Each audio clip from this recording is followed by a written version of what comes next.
और जैसा देखा जा सकता है कि मेरा कैमरा अगर आपको दिखाए कि किस हिसाब से यहाँ कंस्ट्रक्शन चल रही है, कि माशाल्लाह ये जो आप देख रहे हैं सामने सेक्टर 51 है जो इस वक्त प्रॉपर माशाल्लाह आबाद हो गया 80% ज़्यादा। और ये सेक्टर 54 है जिसमें बहुत तेज़ी से कंस्ट्रक्शन चल रही है, आप बाउंड्री वॉल्स देख सकते हैं।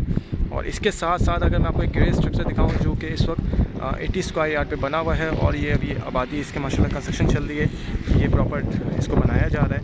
इसके साथ साथ ये आप देखेंगे जो हमारे तमाम आज कस्टमर्स, जो हमारे कस्टमर्स आए हुए हैं जिनको आज हम विज़िट पर लेकर आए और इस पर हमने विज़िट कराया, इनको प्रॉपर ब्रीफिंग दी है। उसके साथ साथ ये एक स्ट्रक्चर भी दिखाया है।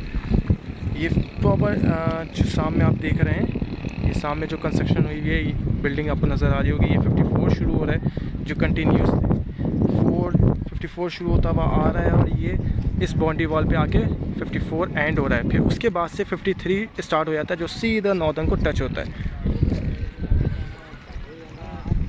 जज़ाकल्लाह।